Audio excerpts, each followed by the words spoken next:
All right. Call to order a meeting of the Salem School Committee, February 24th, 2025, 7 p.m. This meeting is taking place in person at 29 Highland Avenue, room 227. You can also join via Zoom using the link posted in the meeting agenda. Before we begin, Member Manning? Oh, yes. I would just like to take a minute to recognize two gentlemen who were longtime educators here in Salem who we lost recently. Charlie Walsh, I'm sure there are a lot of you folks who are out in the community, if you're watching this later, who were the benefit of Charlie's care and humor down at the Carleton School for many years, over 30 years, I believe. And I think probably there were people out there whose children benefited from Charlie's caretaking for them, and then the grandchildren. I think if you knew Charlie, you knew his sense of humor. Something seared into my memory is Charlie on St. Patrick's Day roaming around to every school in the city in his green tights. Something that once you see, you never forgot. But Charlie was the principal at the Carleton. He was the principal at the Cogswell and at the Sheridan at the same time. And at one point, he was the principal at the Bentley. And I was starting out in like 72, and he was principal at the Carleton, the Cogswell, and the Sheridan. And looking back, I'm not quite sure how he did it, but he did it, and then they added the Bentley to it. So more importantly, though, maybe in a different way, is that Charlie is one of the very, very original founding people of the Salem Children's Charity. And all through the years, supported, promoted, did everything he could for that. And in fact, he was at the Children's Charity this past December. So I just want to take a minute to recognize him. And also Charlie Charette, who I call Chuck. Charlie was a Salem person, as both Charlies were, but Charlie sure was a Salem person and went to St. Joe's, I think K-12. And I only mention that because as time went on and he was working in the system, he used to talk about he was glad he had the bilingual programs in his school at the time because he could identify with those students. Because when he entered school, he was monolingual French speaking, and that he then had to go through his own version of the bilingual program at St. Joseph's. But he went on to play football at Assumption. He went to Woodstock, and I know a lot of people my generation said they were at Woodstock, but he really was. Mm-hmm. He had the pictures to prove it. And if you knew Charlie, you probably wouldn't have thought that was in his past, but it was. But he began teaching at Salem High as a French teacher, and then as a counselor, and then he became principal at Middle School East. Then he came over to Collins when we merged and was here for many years. We were co-principals, and then he became the assistant superintendent here in Salem, and then eventually the superintendent in Amesbury. Two good men, generous and kind and loving and caring and everything good you could say. So I just would like to take a moment of silence to remember both of them.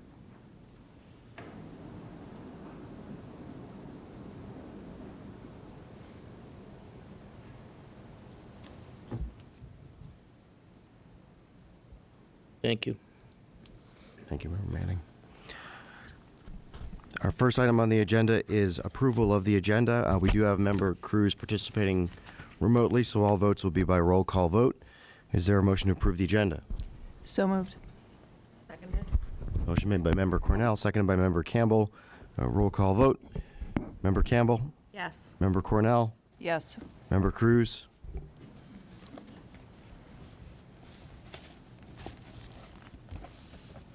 Member Hoffman? Yes. Member Manning? Yes. And myself, yes. The matter carries. Public comment. The Salem School Committee would like to hear from the public on issues that affect the school district and are within the scope of the committee's responsibilities. Spanish interpretation is available for anyone who needs it. The members of the school committee would like to remind the public that Salem Public School students regularly attend school committee meetings. We encourage all meeting participants to model respectful and public discourse for our young learners. Is there any public comment in the room? Seeing none. Is there public comment online? Okay.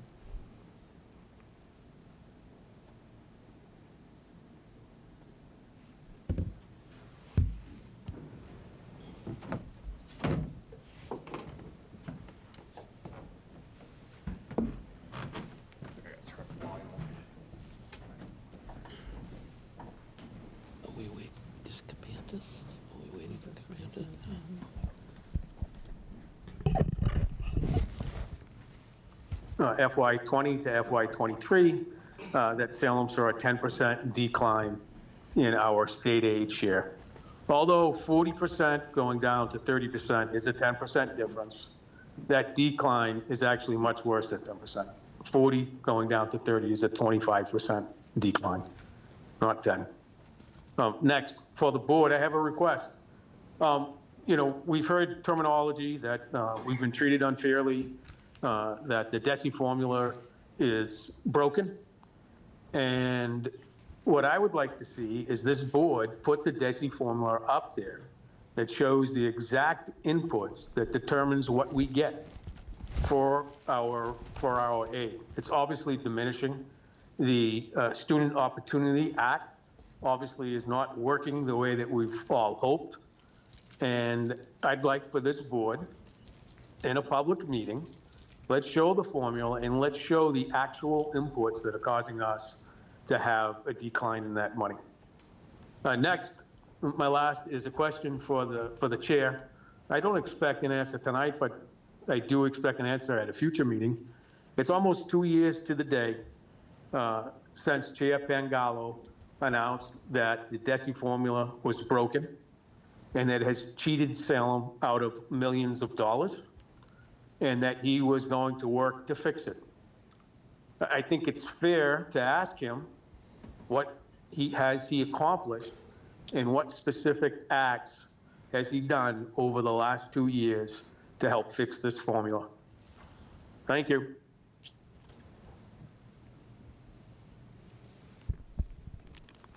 Any further public comment online? All right. Next item on the agenda is approval of the consent agenda. These are the minutes of the special school committee meeting of February 3rd, the regular school committee meeting of February 3rd, and the school committee workshop of February 11th, the warrants of February 6th, February 13th, and February 20th. So move. Second. Motion made by Member Manning, seconded by Member Cornell. Roll call vote. Member Cornell? Yes. Member Cruz? Yes. Member Hoffman? Yes. Member Manning? Yes. Member Campbell? Yes. And myself, yes.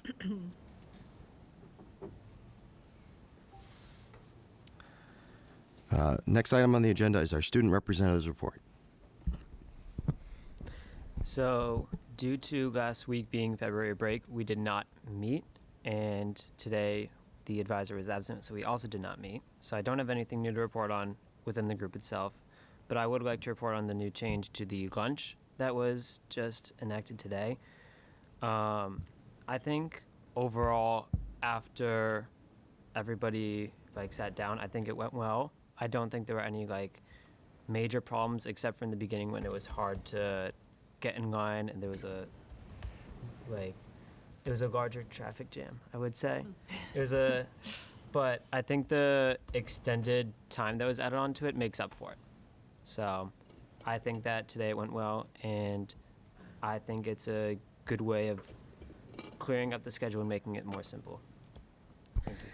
Thank you. Any questions? Nope. All right. Next item on our agenda is our superintendent's report. Yeah, thank you. Good evening, everybody. I just have a couple of comments before we tackle the largest topic on the agenda, which is our school building project. But I just wanted to share that based on some of we shared start and end times for next school year the Friday before break. And, well, first of all, welcome back, everybody, from break. I hope everybody had a relaxing week. But we shared the start and end times, and based on some of the input received about the start and end times, we may need to make some minor adjustments, so we'll be sharing that by the end of this week. I did want to note that this is the Dominican Independence Dominican Independence Day is this Thursday, and we are hoping to. We're asking all our schools to recognize this important day, given the number of Dominican students that we have in the Salem Public Schools. We've shared resources with our staff through the Teaching and Learning newsletter, which focus on resources that focus on history, culture, and local connections. It includes materials on the country's independence, baseball, music, art, and notable figures like marine biologist Idilisa Bonli. And students also will learn how the Salem Public Schools and the City of Salem plan to honor Dominican heritage through, or have honored Dominican heritage through murals and traditional, the making of traditional faceless dolls, muñecas sin rostro. And the city's Dominican Independence Day celebration is scheduled for this Thursday, February 27th, at the Lafayette Square Park, across from 135 Lafayette Street at 5 p.m. And what I'm pleased to share is that the Salem High School brass ensemble will be performing the Dominican national anthem at that event. I do also want to note that the commissioner chose not to recommend Salem Academy's request for expansion to the DESE board because of the hard work of many people here, especially our educators who have and our students who their commitment to continuous improvement and the hard work of the schools over the last few years. I believe the DESE saw that there was no need to grant the Academy additional seats. I want to thank the mayor for his advocacy. I want to thank Ann Berman and the STU for their advocacy, and all the members of the school committee for their support. We think it's the right result for Salem. I also want to note that tonight we launched adult ESL classes that are being taught by some former and current Salem Public School educators, Victoria Shams, Susie Hammond, and Megan Martins, who works at Bates School. We had a group of parents for the first, how many, 15? 15. This came from a recommendation from our Latinos for Education cohort that they wanted to see us resume ESL classes. Chris, where was it again today? Bates. At Bates Elementary. And so we had 15 families kick off, and they'll be doing that we have a series of classes over the next few months. So I want to thank Andre Fonseca and Dr. Talbot for their support in getting the classes launched.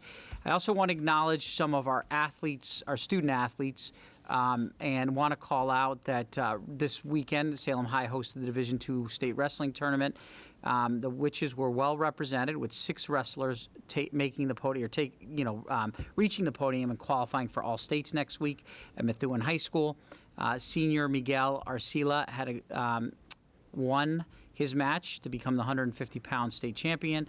I want to also call out Alexia Coleman, Maria Mayo Barros, who took 3rd place, Sophia Fritz, who took 4th place, Kevin Spoon took 5th place, and Connor Buckley took 6th place. All of them will be representing Salem High School at the all states next week.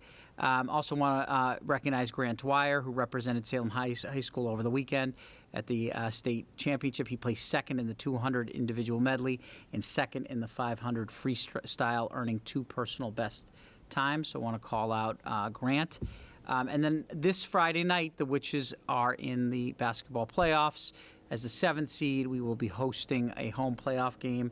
The team finished the year 16-4, and we will be playing the winner of North Reading and Springfield High School of Science and Technology. That's quite a ride from Springfield to Salem, if they're the ones we play. But 7 o'clock at Salem High School, the game is scheduled. We're waiting to see who our opponent will be. So those are just some overall updates. And I want to congratulate all our student athletes for their performances in the last week. Sure. Yep. I know we talked about this, I think, at a subcommittee meeting or something, but I was just wondering, do we have a Dominican flag that we can fly on Independence Day here? Across the schools? Yeah.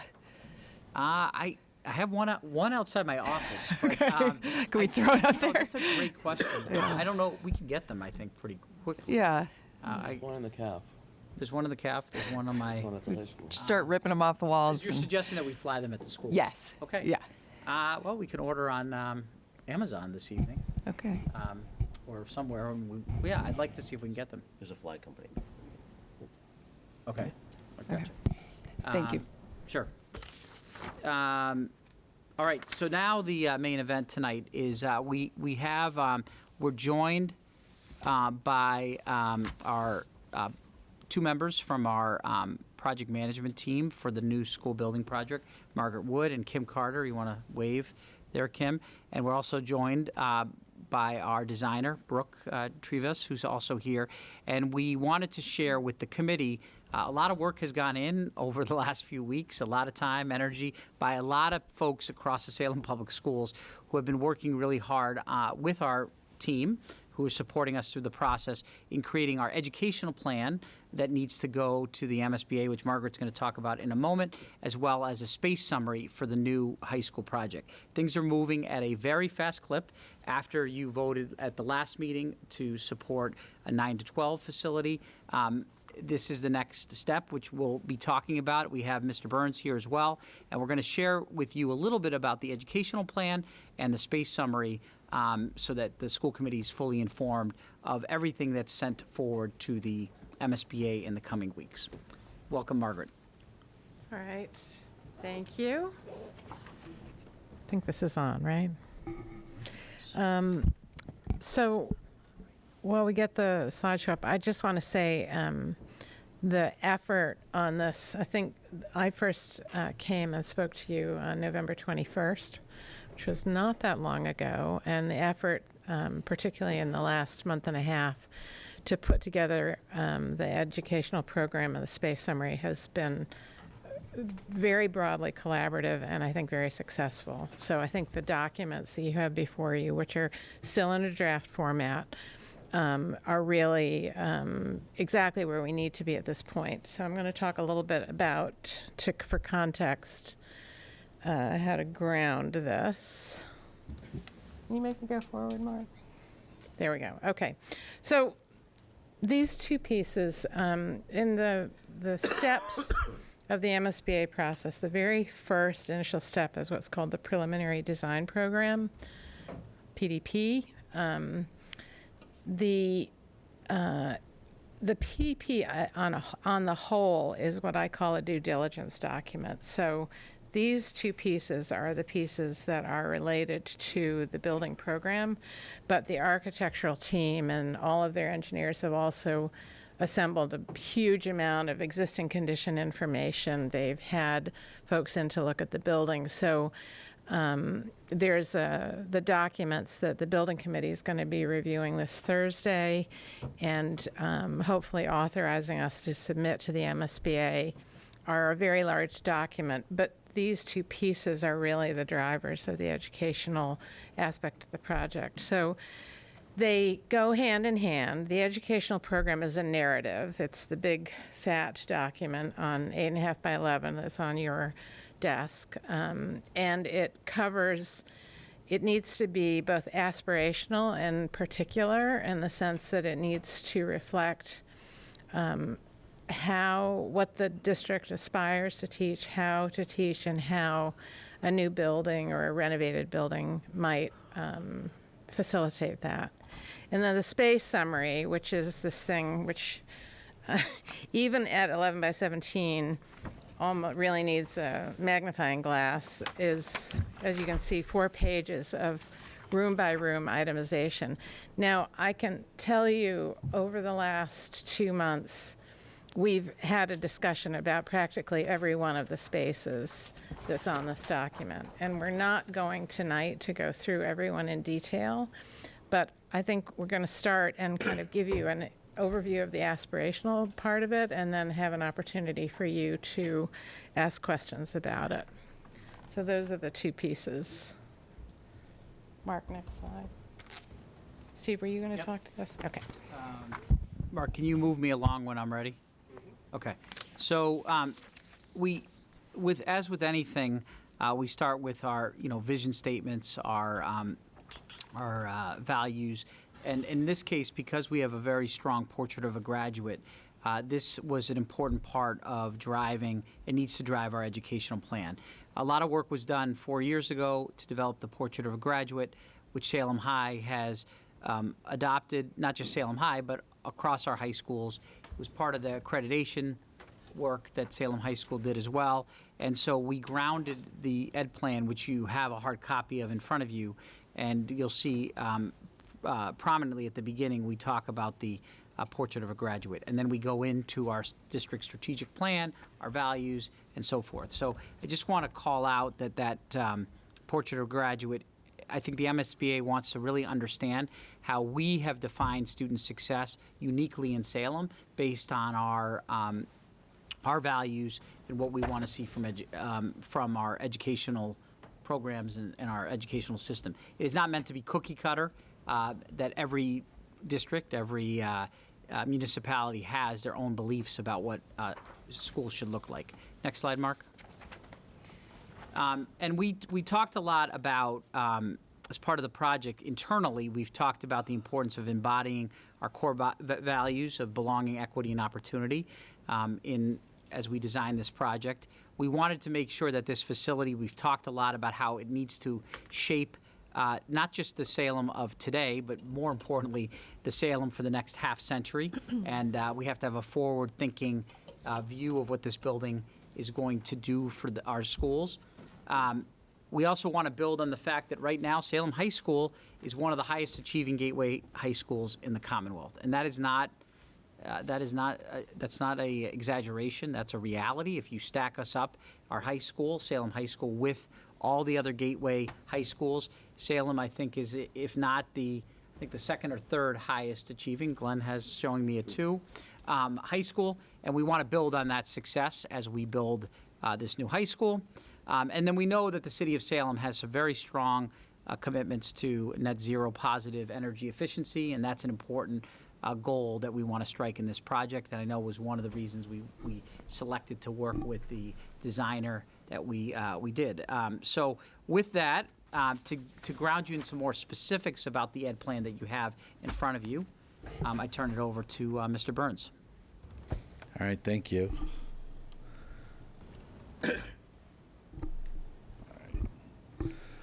So the academic background, as you go through it, there are many pages, and it really breaks it down by each content area. Did I skip ahead too far? I think.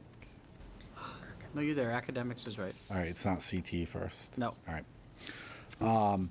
And what we've really been doing is, first I want to start off by saying one of the things that has allowed us to get to the place where we are, to have a draft look the way that it does, is because we've started school visits, and that's really opened our eyes as to what's possible, and not just trying to recreate the space that we already have and just make it new. And that's been a huge shift in the thinking from some of the people that have gone, and we'll continue to visit schools in the upcoming weeks that are new builds to get further, to generate further ideas. Well, some of the big things are we have a really diverse student body. And with that is we want to make sure that everybody feels included, and that spaces are used in such a way that students, no matter what program that you're in our school, still feel part of the school. So adjacencies, so the first bullet point is adjacencies of space to encourage interdisciplinary and project-based learning. So we have the teachers, where our teachers are spaced, and how are they able to work together, and that's a big part. And right now, Salem High is traditional school. It's a big box, multiple boxes if you walk down the hallways. And that doesn't really lend itself to real collaboration. And while we have these huge hallways going down, it's not a lot of usable common space. They're hallways, and if we put things in the hallways, we are breaking fire code, and we'll get cited for that. So we don't want to be doing that either. So giving teachers the correct spaces where they're working with their colleagues together, and then giving them common spaces where kids are able to get together and work is really something that we're looking forward to. And our teachers for the last couple of years have been working collaboratively in PD sessions The math teams use building thinking classrooms, which is all about flexible spacing and how important furniture is and how kids are writing and how the mind works on different writing spaces. And there's a lot of science behind that. And then we've worked across all content areas with flexible grouping. So using student data and where students are at to appropriately group them and get them the supports that they need. And that's a big part about where Salem High is. And we have a really strong co-teaching model. So in many of our classrooms, especially along the lines of special education, we aren't segregating and secluding students with disabilities. We're incorporating them. And what does that space look like? And how are they able to engage in content? And how do we best utilize multiple teachers in one classroom? So that's really a part of our step one and what you'll see in the document that you have in front of you. Multiple venues for ongoing exhibition, showcasing presentations of high quality scholars work. That's a big piece. Like, we have a lot of great spaces that are not spaces that we can necessarily use on an ongoing basis to celebrate student work or what students are doing or showcasing. Like, we have a great robotics room. We have a great engineering facility. If you walk by it, you wouldn't know it was either of those things. And those are some of the key pieces. Like, our student body doesn't necessarily always know all of the courses that are being offered because we're not able to appropriately showcase the things that we're doing. And that also goes for how do we get our adult learners into the building to utilize some of the cool things that we are doing. And so we have one realm through CTI that we're able to do that, but having appropriately spaced and located classrooms, it gives us the added benefit of getting more community members access to these things and certifications to either improve their standing within a current corporation or job that they're working, or to get the job that they'd like to have. Multiple teaching walls to allow small group teaching. I touched on that a little bit. Lightweight, ergonomic, and flexible furniture. So furniture that's easily moved within the classroom. So the schools that we visited, they're not brand new schools. It's not like their first year. So we're looking at furniture that's been around for like 4 or 5 years now, in great shape, floors that look good, and they're constantly moving the furniture in the classrooms. And those are things that we'd like to be able to move forward with at Salem High School. And then spaces that support collaborative high-tech programs. We have a lot of incredible programs, and we've made spaces work. And in recent years, we've been able to make spaces work because we have an incredible CT program that's helping us build out some of those spaces. Our electrical program wires up all of the things that we need, but they're making things work. They're putting holes in walls, and they're doing what they need to do to make a building that wasn't made for this type of technology work for us. Another big piece of this programming is the CTE spaces. Currently, many of our CTE spaces, not all of them, obviously, our Auto Salerno building was created to be an auto, to be a mechanic shop. But many of our other CTE spaces were not created for what they are today. They were traditional classroom spaces that we've renovated. The one that comes to mind is our electrical room, where it was 2 classrooms put together. We've now gutted one of the classrooms, and we have a full 1-story house in it, all studded out so kids can practice before they go out onto co-op or on internships. But most of our spaces have been internally gutted by our CT program, and our numbers are only growing. So these spaces, while they made sense for what we have and we're able to use traditional classroom spaces, that's not moving forward. That's not necessarily going to be the case. At Salem High, 3.5 years ago, we were at 798 students. Now we just climbed over 970, and by the end of the year, we'll probably be at 980, closer to 1,000. And next year, we're looking at another large class from all indicators, so we'll probably cross that 1,000 kid mark. So these spaces are no longer going to be feasible for the amount of kids that are taking these classes.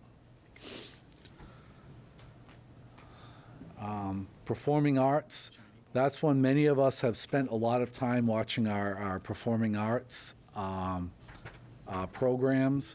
And while our auditorium is huge, it doesn't meet the needs of the things that are happening in that space. And what I mean by that is when we do a play, if you look up in the ceiling, we're renting all of the lights. The electrical in the room doesn't actually service or do the things that we need it to do. So we have wires running across the hallway from electricians that bring power into our space. And we never use the stage. Everything is in front of the stage and on the floor. And that's by design because our seats are so far away from the stage. It's, they say, an 1,800 square foot platform there, which is great for some uses. When Color Guard is coming into practice, when the band wants to use it to practice, but for theater, it's not a practical space that we want.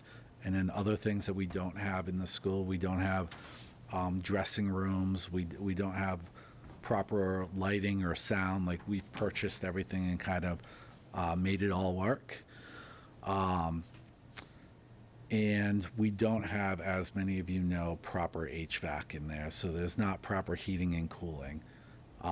We have a system that's hooked up outside of the building that blows hot air in, and when it gets hot outside, we don't have any AC in there, so fortunately, we're out for the summer.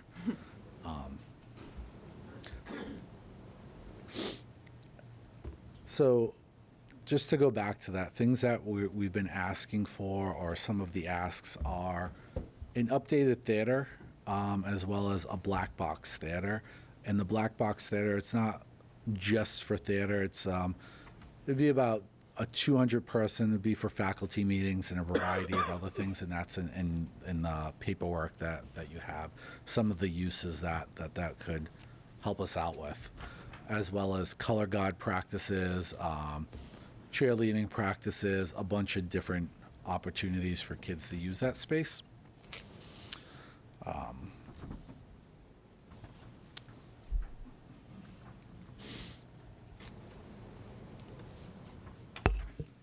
And then student supports. These are just some of the programs and things that we do use.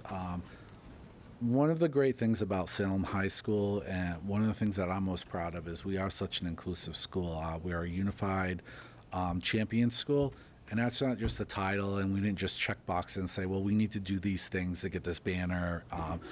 It's really a mantra that the school does live by, and our kids are able to participate in everything that they want to participate in, and we find a way to support them. And that comes down to our adjacencies. What are the spaces that we have to make sure that this type of collaboration in these classrooms can operate and run, like our Unified Champion, where our gym, as big as our field house is, it's one big space, and it doesn't have dividers in it.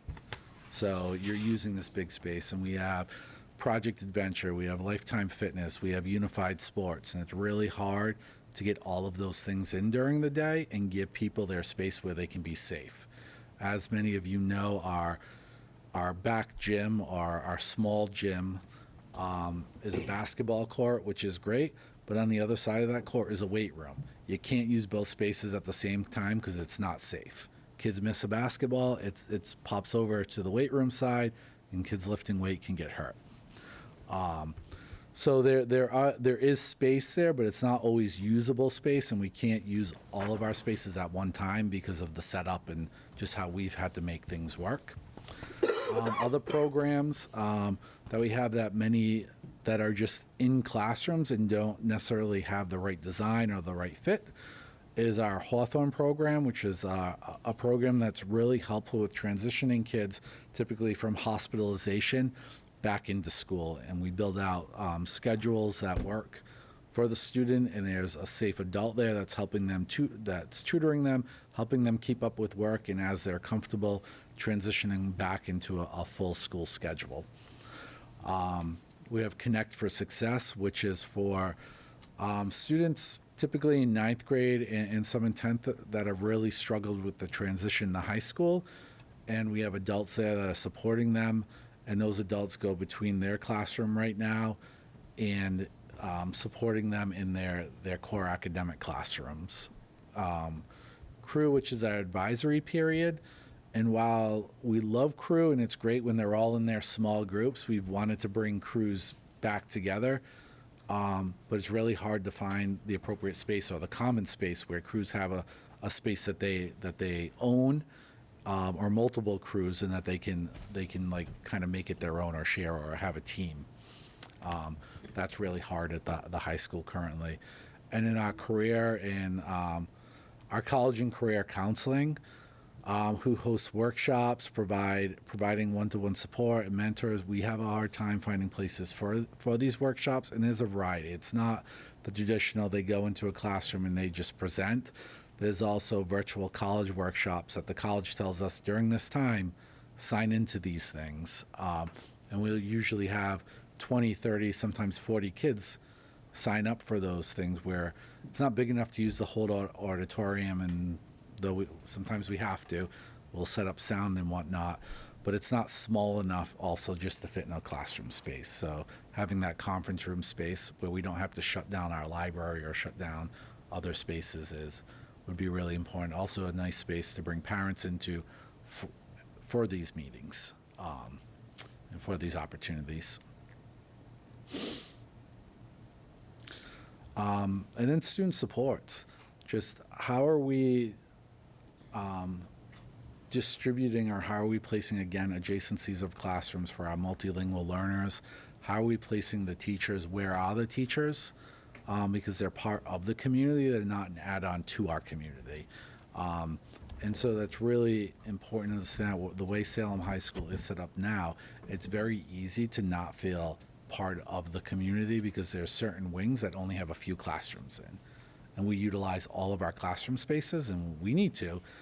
They're not all, because we've made so many different things happen in our classroom space. Like we have a traditional classroom space that is now our theater classroom. So they'll build stuff in that classroom space because you're either in the theater, which we can't just build and use that just for theater because so many other programs need to use that space.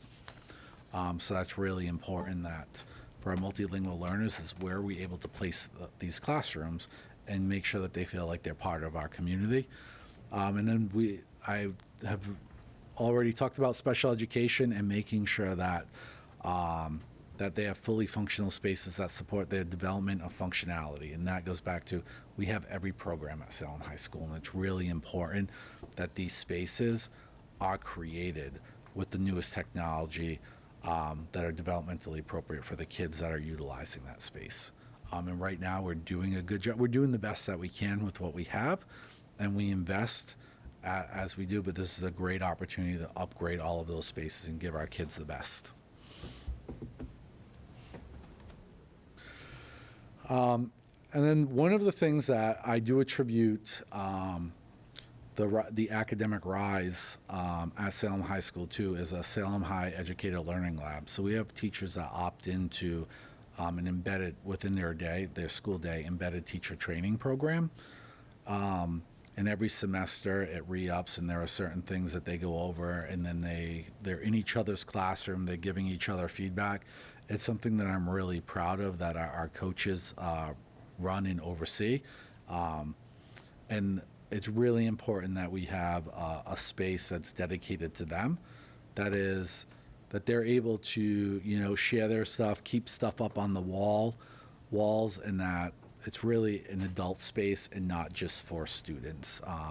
And they're sharing their training and what's going on, and our next steps as a school, and sometimes there's student data up on the wall and things like that. So that's a space that needs to be created. We use right now a traditional classroom, but again, we can get a certain amount of adults there. The program's already beyond that, so we've divided up the program over multiple periods of the school day versus getting everybody in there at once based on the space that we have.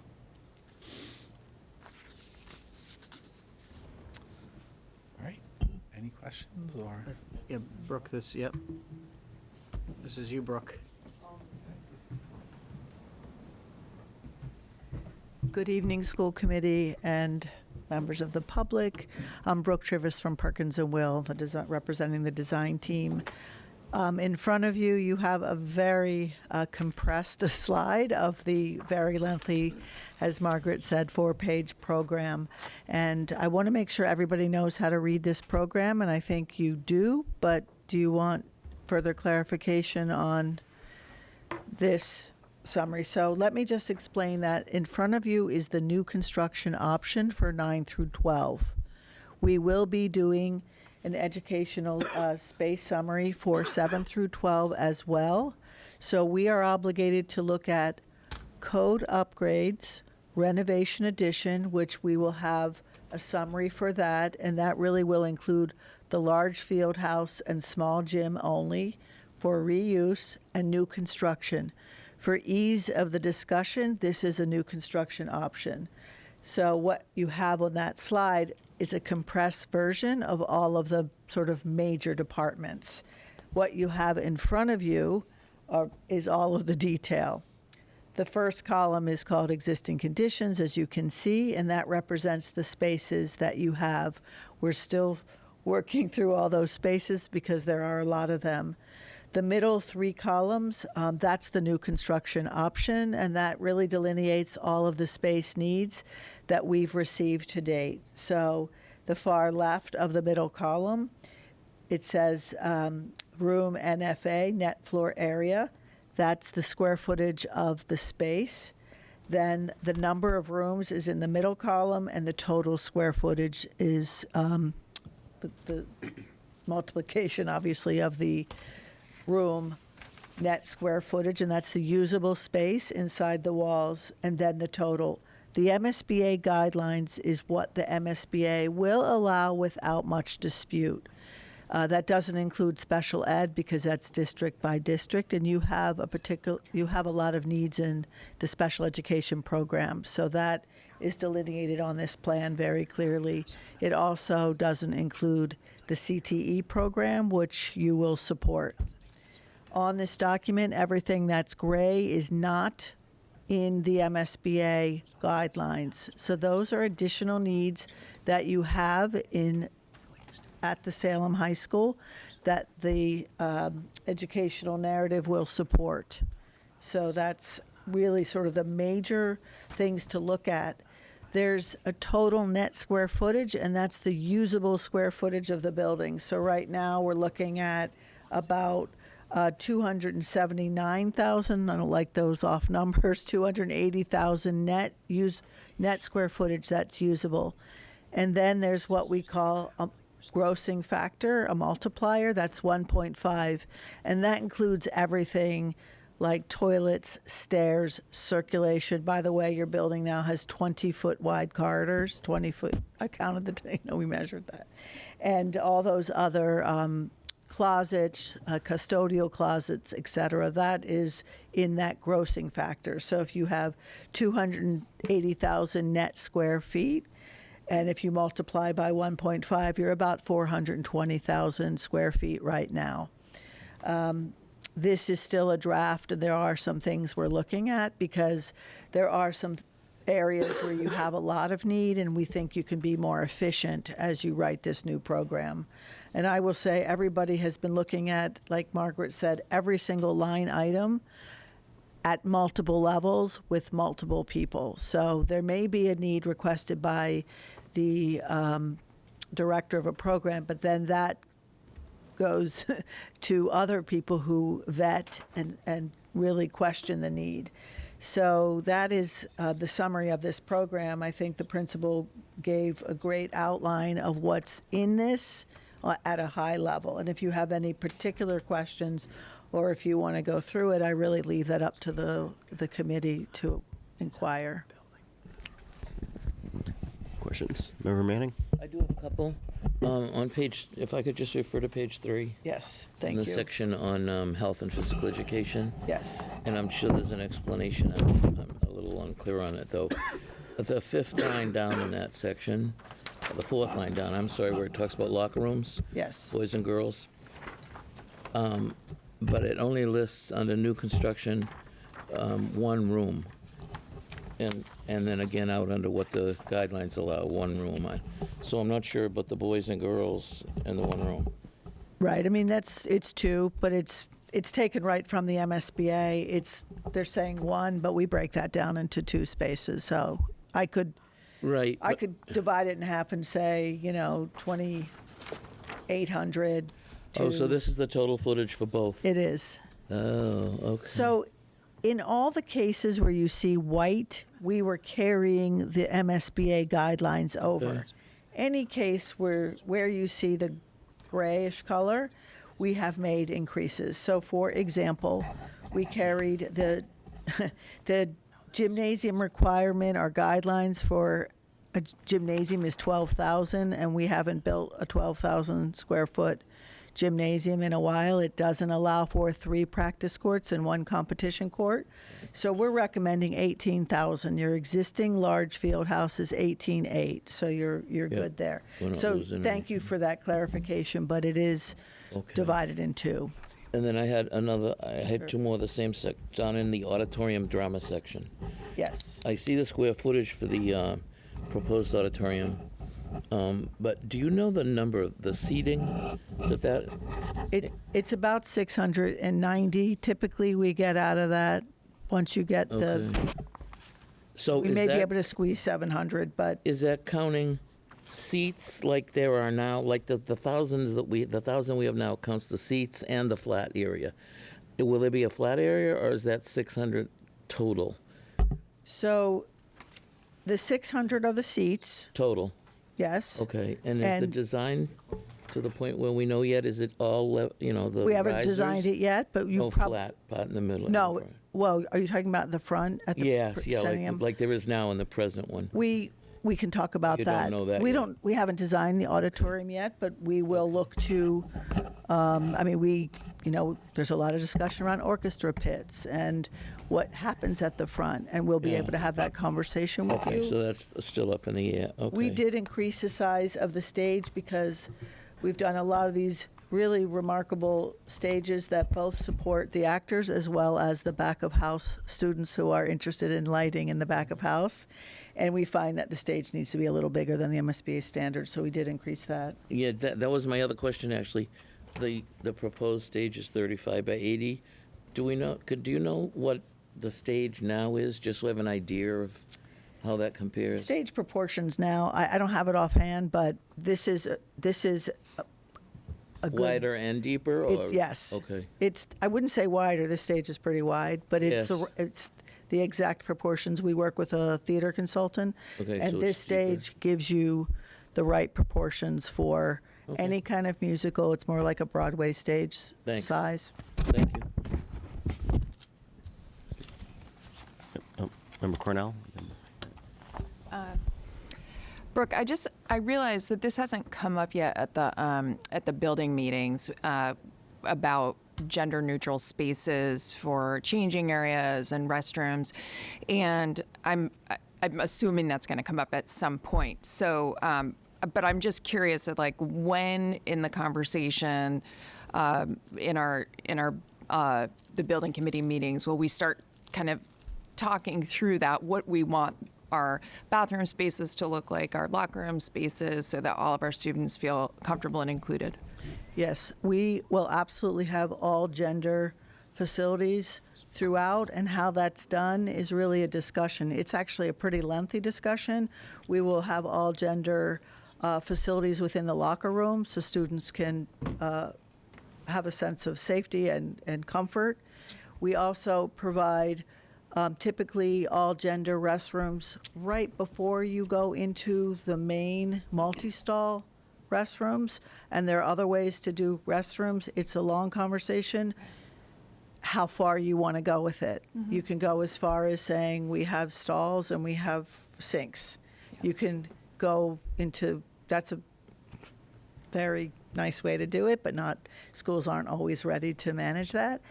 We can also have the individual all-gender toilets right before the bathroom, so you can just go into those bathrooms comfortably. So this is a full conversation but we expect to have it with you, and we expect to have those types of facilities throughout the building. But like I said, everybody has a different, they'll be there at the main multi-stall bathrooms, they'll be in all the changing facilities, the dressing rooms. It'll all be covered. To what extent and how, that will up be to a district the conversation we discussion. have. And I would imagine, just like with everything else, the MSBA gives us like, here's your X square footage that we're going to pay for, and then you can configure this. It's in the grossing factor. Okay. So it's typically all the toilets are in that 1.5. So if you have that to, what was it, 280,000, the 50% of that is that grossing factor where we create the bathrooms and the circulations and the all gender and Okay. all those spaces that are required as part of the functionality of the building. Okay. Great. Thank you. Well, we look forward to that conversation. It'll take a whole subcommittee. It'll be a subcommittee. Yes, please. So on the first page, at the top section for core academic, you listed a space called book storage. What do you refer to as book storage? That's an existing space, and if you look on the first 3 columns under existing, they're listed there, but we didn't carry those over because we're going to find that the book storage will be within other spaces within the building. So it may be within teachers' rooms. There may be cabinets in various classrooms and other rooms and where books will be stored. Library, the media center. Okay. And those are like textbooks in the space existing in the school, or just? Now they're probably different textbooks that you have and different books that teachers use. Okay. Thank you. It's a lot of class sets of Class sets of stuff. books that are used by the teachers at different times of the at the moment, and there's no space in the rooms. So in every classroom, we imagine, well, we typically have shelving and cabinetry, and books could be stored there. Do you want to say something about the classroom sizes? Because that's Sure, there are a couple of things that are required to be within a range and on the guidelines, and the general classroom is at 900 square feet. I think it ranges from 8 to 950. We picked a 900 so you can, work, do project-based learning, collaboration. The rooms aren't just a stand-up and deliver classroom, which you have some smaller classrooms now. You have about 25 classrooms at 715 square feet, and you have 9 classrooms at 840. So you have small classrooms, and it's hard to move around in those smaller spaces and do the kind of collaborative environments that we and you would like to see, as noted in the prior conversation. So that those are 900 square feet. We also carry 1,440 square feet for science rooms, and that's an MSBA standard. Yeah, Secretary Chang. Yeah, just a couple of things on that. I think it is important, this classroom space. While we have enormous corridors, we have small classrooms. And it is tight in those rooms with big bodies. The bodies keep getting bigger over time, too. And so it's tight in some of and we're restricted, but generationally taller. I don't mean wider. I mean Bigger. taller. You didn't mean bigger. Sorry, but it is an issue when you walk through those rooms. It is very tight with all the furniture, so that is significant and important that the classrooms will be bigger. And the corridors will be smaller. I will also just point out that I'm glad Mark is here. One of your colleagues is going to join the student advisory group next week to talk more with students about this. Just because this is an important document, but it's still iterative, and I know we want to get more input from students, and so I just want to point out that. I forget the name of your Dr. colleague. Atlin, and I'll try to be there as well. Oh, you're going to try. Oh, great. Yep. We'll Because both I be think we want students to weigh in Sure. on. We'd like that. On this, and so Mark, this won't be your only crack at this. And I just need to give a special shout out. Please report back to all the students how incredibly well they did on the surveys. I don't have all of it with me, but we were up over past 550 surveys, which is unprecedented, and I hope we have more. So thank you, and we learned a lot. So that was great work. And that was going to be my last point is, can we get those survey Yes. results to the committee so they can see Yes. what teachers had to say, students had to say, and families? There's a whole graphic component to that, and we'll work on that this week. Other questions, Member Cornell? I just, I want you to know, Mark, I care about more parts of the building than the bathroom, but now I'm hung up on the bathroom. But I think that's definitely something where I mean, student input is important throughout, but I think as people who are using spaces, like bathrooms and changing rooms, I would hope that you all could include that in your conversation. I'd like to hear your feedback, because I know there are concerns about, vaping in the bathrooms and, all manner of bathroom things. So if you could just sort of keep that on your agenda. Thank you. And sometimes the last couple of schools, we did more airport style, so there weren't doors. I know there's another district nearby, I think they took the doors off the multi-stall bathrooms, and we'd like to design it so you don't have to do that, and people feel safe within the bathroom. Other questions? So just to clarify, if something is in the proposed new construction program on this table, but it's not reflected in the MSBA guidelines, that doesn't necessarily mean the MSBA wouldn't provide reimbursement. It means that you need to provide a narrative Make a case for it. and make a case for it. And it doesn't mean they'll 100% accept your case. Special ed shouldn't be an issue. CTE shouldn't be an issue. If you really support and provide the narrative and the utilization, why it's necessary for teaching and learning, then you'll put that forward. It's a negotiation. Yep, Mark? At the school, I'm a science lab intern, and I work in the hydroponics room. And I noticed that there wasn't a specific room on here that listed that. Is that included in prep room or classroom? Or? It is included, it is there. It's under environmental science. I think it's under the environmental science and technology lab. No, Oh, I see it. I think it's in that room. The vocations and technology. Yes. Because we did see that room, and I think it's within that space. But I will check for you and report back. Is your name? Mark. Mark. I'll report back to you, Mark. All right, thank you. Member Manning? I just have one more. As I'm thinking more about the auditorium, and I'm thinking about when Mr. Burns was talking about the population growing, 800 now, or 900, and probably 1,000, and yet we're planning a 600-seat auditorium. Is that because of a financial constraint, or is that actually a intentional what we want? It is. Maybe I should ask Glenn, not you. Well, I want to tell you where it came from, and I'll tell you what you can do. Most districts, even though they're large, still have that size auditorium. It's part of the MSBA guidelines, and people stick to it. So if you want a large, you can have what you want, and Yeah, it has to we be pay the supported, difference. but you'll have to Yeah. pay for that. And even in our larger facilities, they do have an auditorium that size, and they haven't taken the step to. They have the same issue Yeah. that you could have a lot of people in your gym if See, you I need know a it, small and group. when we built this place, and it was quite a while ago, but we had over 1,000 students, but we got an auditorium that seats 330, 340. But the rationale was because there was a 1,000-seat auditorium right up the road for the city. So now there'll be no auditorium for the city, in the city, larger than the 600. Yeah, Please. That's why I'm just sort of thinking about it. Go ahead. Okay. Yeah, Mary, that's a really good point, and I think we need to discuss that a little bit.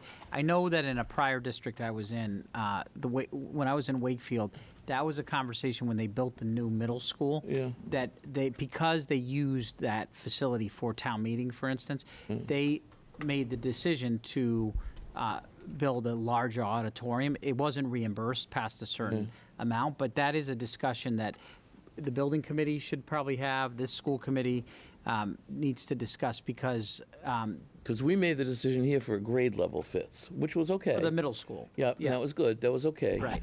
But we had the 1,000-seater. Right, and in you the would city. lose that. And now if it's 600, that's, Yeah. About 690 typically, if you can get out of that Okay, square that's still footage. Yeah. going to be a stretch from a Yeah, I mean, mean, this, 1,000. I know we've talked about making sure that the field house could accommodate the whole school in one place, but that doesn't It is answer a the different, question. it is a different That's right. ambiance That's to right. say, you know.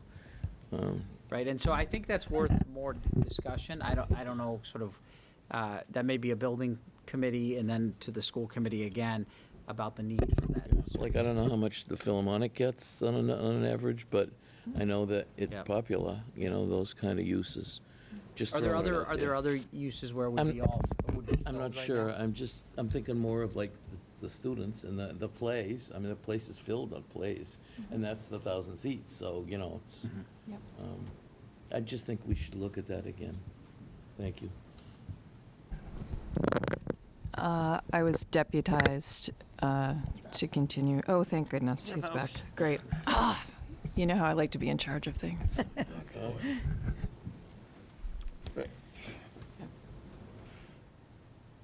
think we're done. Are we done? Yeah, I No believe further so. questions? There was one more slide. Oh.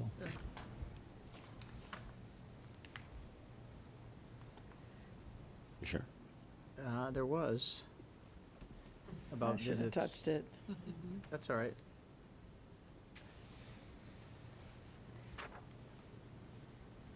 Yep. Oh. Yeah, so I could do this. We just, Glenn had mentioned that his team had gone to a few schools already, and we're grateful for the team at Salem High, but also to Brooke, who helped, and Margaret, who helped facilitate those visits to Billerica High School and Belmont High School, one's a 7 to 12, one's a 9 to 12. But we also think that it's a good idea to schedule opportunities for school committee members who are interested in seeing some new construction or new buildings at some point, and so we wanted to facilitate that. Shirley will work on throwing some dates out for places for school committee members. I know everybody's got busy schedules, but maybe we can at least provide some options for people to go and see other buildings. I know Glenn mentioned that his team will continue to visit. I know they found that very, I think we saw a turn in our ability to write this ed plan once they had a vision of what things could look like in newer facilities, and we think that as we get, more defined and clearer about what we want, that having some visual models is important. And so it's helpful to see things that Brooks' firm has designed, and so we'll be offering that to all of you in the coming days and weeks. Yeah. And just to tell you, both of those auditoriums are like this one. Okay. Same size, similar to fly loft stage, 600 and not, about 690, okay. right? Yeah. So, and Belmont's, they're both big, much larger schools. Belmont is much larger and Billerica's larger. So they had the similar discussion, but they ended there. So it's good for you to see that you saw it, right? Yeah, and that's one of the things that the building. You want to come up here? Mike. Yeah.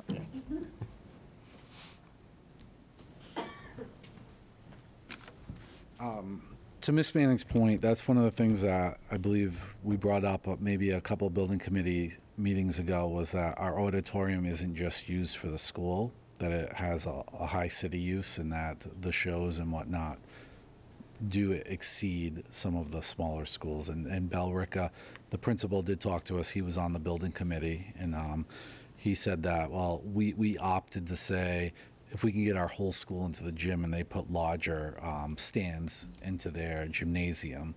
But we use our school differently than they do. Our school is a community hub where our auditorium is rented out on the weekends by large groups.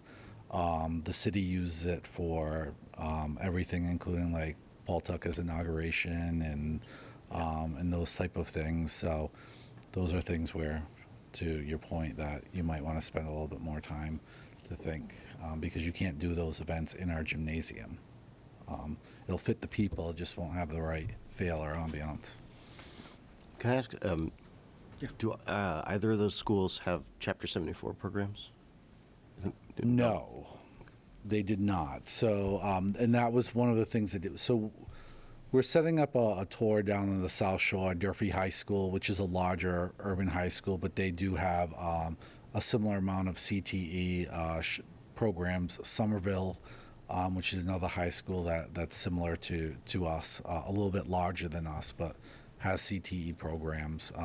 So we're going to check out a few of those schools to see how they fit, but also the design. And really, a lot of it comes down to also where we want these places located within our building and the adjacencies. And that's one of the things that when you've been working in the mindset where everything is, like people are, we were talking to the PE teachers, for instance, they were just trying to renovate the field house. It's like, it can look wildly different. It's not just throwing up some walls inside the field house and dividing it up. So yeah, we will be visiting some comprehensive high schools as well as some just vocational high schools. I guess I keep having one more question, but I think, I'm not sure, it might have been Steve that said we're setting up some tours maybe for the school committee at other places Brooks' team has designed. And I'm wondering, I mean, does it have to be that we go to places that team has designed, or shouldn't we just be able to go to high schools that, because we're trying to get an idea of a big picture of what things could look like. So does it matter if we're looking at a school that Brooke designed or a school that, Sam Smith designed, or that we're just looking at different high schools to get a really broad image of what things could be like?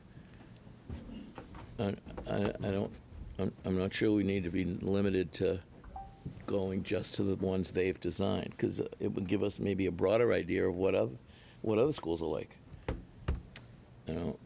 Yeah, I agree. Nothing personal, but No, and just, Brooke is on board with that. We're able, when we called it Bellrica, we actually didn't know it was a Perkins and Will design. okay, yeah, because schools But will let with you visit. Belmont, Brooke helped us, and the individual that gave us our tour was the head of their building committee, because Yep. there aren't a lot of people at the school level that were still around when the school was Yeah, I going through get the that. process. So their head of their building committee is the one that gave us the tour. Yep. And that was great to hear from him on why they built spaces the way they did, and Yeah, they did that. yeah. But to Brooke's point, like, to see all of the schools that are new builds and really get an idea, because Brooke keeps telling us, well, we'll do what you want. Yep. So it's really important. Yeah, that we so do I it. just didn't want to be limited that it had to just be certain schools that we go see maybe. Some might be closer, or, whatever. Just one more thing. I think I just have a question for the committee. What we thought was we wanted to give you this material. We're still working on, as Brooke mentioned and as Margaret mentioned, we're finalizing and fine-tuning the ed plan and the space summary. But we wanted to know, we do have a meeting next Monday, and then there was obviously a meeting 2 weeks after that. If the committee, because we want to give you time to digest this information, to read through it. I mean, if you want to read all 67 pages of this document, and whether you'd like us to put this back on the agenda next Monday or wait until March 17th, so that, you can ask any follow-up questions before we submit this to the MSBA. And before you answer that question, just a little bit of larger context about this. So, as I said at the beginning, we're about to make this PDP submittal, the due diligence submittal. So the next step that the building committee will take up is to look at the options that the design team is developing.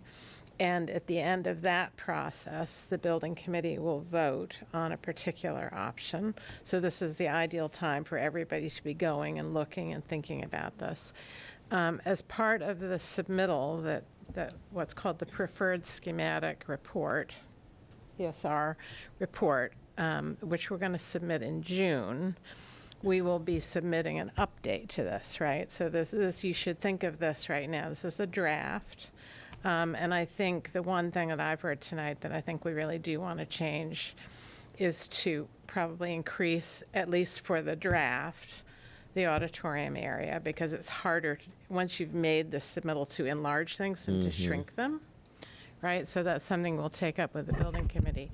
But it isn't the last time you're going to see this. You're really voting on a draft that's part of the due diligence, just as we've sort of looked at, where there's ledge on the site and how many square feet the existing, it's like a sort of, it's a baseline condition. So I don't want you to feel as though in taking a vote to submit this to the MSBA, you're sort of giving up your control of it, because we'll be coming back with it for revision, so. I think that being said, I mean, given the timing of the meetings, and our next meeting is literally in a week. Yep. Yeah, it might be, I think, beneficial to just put this on for the second meeting. Okay. Put it off? To put it to the second, to the second meeting of March. Unless there are objections. No. Okay. Great. Very good. Thank you all very much. Thank you. You want to mention the evaluation? Well, It is on the agenda. yeah, I think the evaluation is being moved to next week's meeting. Is that right, that- Mr.? Thank you, Mayor. Thank you, Superintendent. Yes, I'll submit them for the record to the Secretary following this meeting, and then we'll be prepared to present the composite at the next meeting. And just wanted to thank you all for getting your evaluations in, and looking forward to discussing next week. I think just by way of process, what usually follows the evaluation and the discussion of the composite would then be conversations about the superintendent's goals for the upcoming school year. So once we get through this leg of it, we do move into the next phase of working on creating joint goals. So just wanted to make sure that for members of the committee that I know we have at least one member, it'll be the first time completing the evaluation. That's what we'll move to in the upcoming months. All right. Thank you, Member Cruz. We'll set aside a lot of time for the evaluation. I have a lot of notes. Superintendent, bring the hammer. Looking forward to it. Just a gavel. Finance and operations report. Just two quick notes. One is on Thursday, as part of Dominican Independence Day, we'll be serving a special lunch for in celebration of Dominican Independence Day. So we hope all students will enjoy that. And then just to note that at the next school committee meeting, we'll be bringing an update on the FY25 budget. I know we're very focused on next year, but we'll be bringing some transfers to you related to this year's budget. Thank you. Anything else from your report? No, that concludes my report. Subcommittee reports. Any of the subcommittee chairs have reports to share out? No? Oh, you do? Okay. Member Cornell. I just wanted to offer an explanation for committee members about the directory information changes. So they're included at the bottom of the packet. But after some discussion with council, we are recommending a revision to authorization to release directory information. It is guided by federal and mass law about what kinds of information we can or we have the authority to release about students. And it included a whole lot of things. And so what we're recommending is that we reduce it to, we can sort of define what directory information means. So for our purposes in this district, we are kind of defining it in a more simple way than had previously been outlined, where we say that directory information includes name, grade level, honors and awards received, and parents and guardians can at any time opt out of that what is it called? The directory information. I don't really, it's, I wish I had a better way of saying this. The directory information list. And we took out a separate section that made parents and guardians opting out of directory information really onerous. And it was like 3 sentences long, and we just took it out. And recommend that the superintendent let us know what the process is at each individual school and communicate with principals and school leaders about how they should give their parents and guardians notice about how to do that. So if you read it, it's not, we had quite sort of a long conversation about it because it's a little tricky kind of parsing out state law versus what we have control over. So I hope I was remotely clear. But if anybody has any questions. Dr. Zurich? Yeah, I just want, that was about as clear as it can be because it's not intuitive.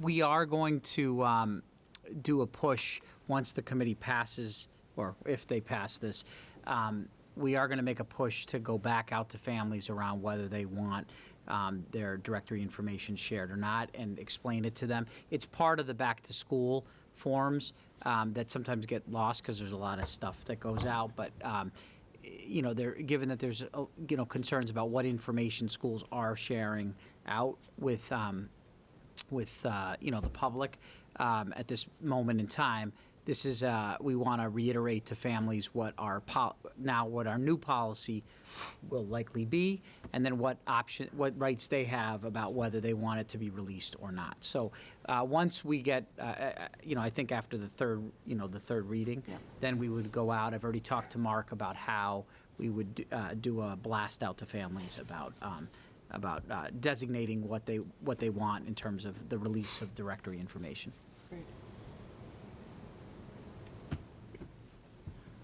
Any further questions? No further subcommittee reports? Under motions and resolutions, we have second reading of policy 5214.01, graduation requirements and competency determination. I move to approve policy 521401. Seconded. For a second read, sorry. Okay, motion made by Member Cornell, seconded by Member Campbell. A roll call vote. Member Cruz. Yes. Member Hoffman. Yes. Member Manning. Yes. Member Campbell. Yes. Member Cornell. Yep. And myself, yes.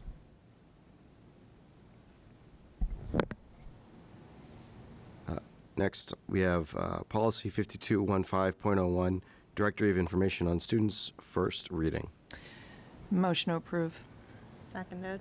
Motion made by Member Cornell, seconded by Member Campbell.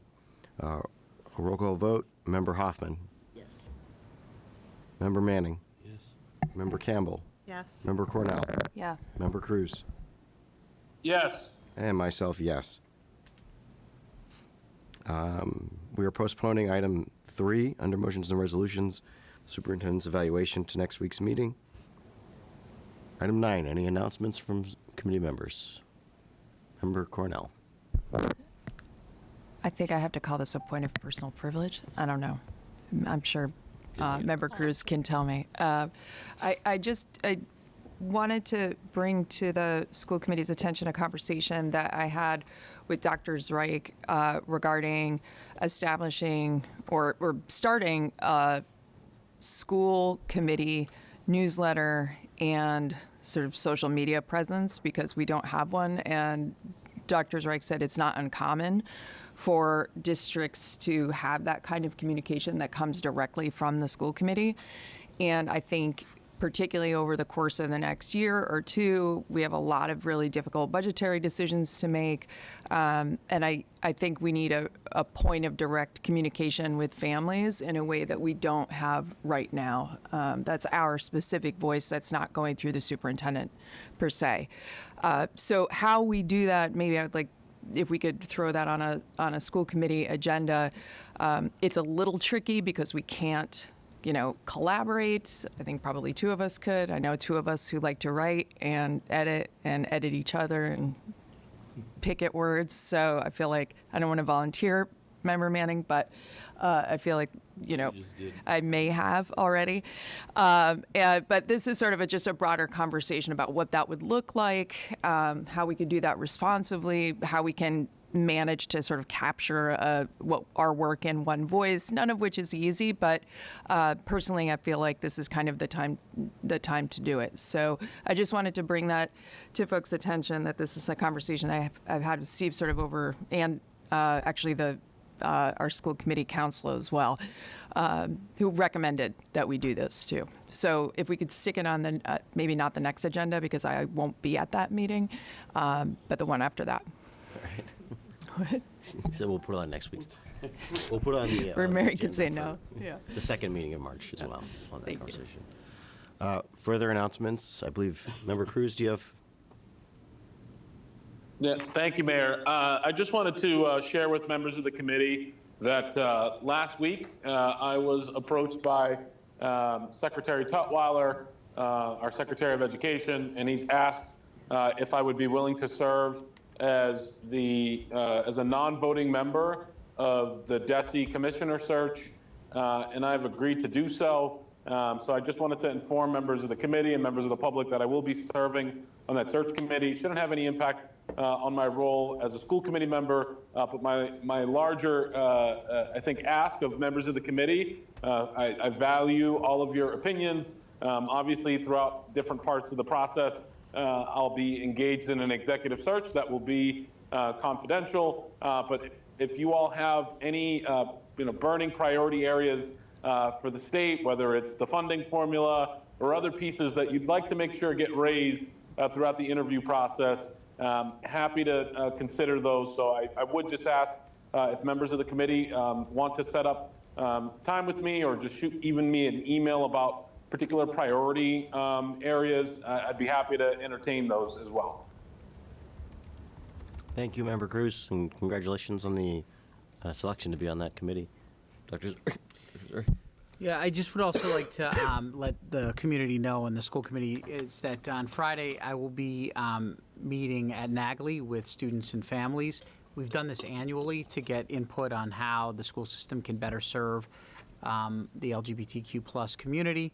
And so from 4 to 6, I've been invited by Tony to come down, and I think other members will be from the team will be there as well. And so I found it productive to have those discussions, and it's always good for us to hear how we can improve and better serve different members of our community. So just want to call that out, and so that's happening on Friday from 4 to 6. If there are no further announcements, is there a final motion? Motion to adjourn. Second. Motion made by Member Campbell, seconded by Member Cornell. Roll call vote. Member Manning? Yep. Member Campbell? Yes. Member Cornell? Yes. Member Cruz? Yes. Member Hoffman? Yes. And myself, yes. We're adjourned. Thank you, everyone.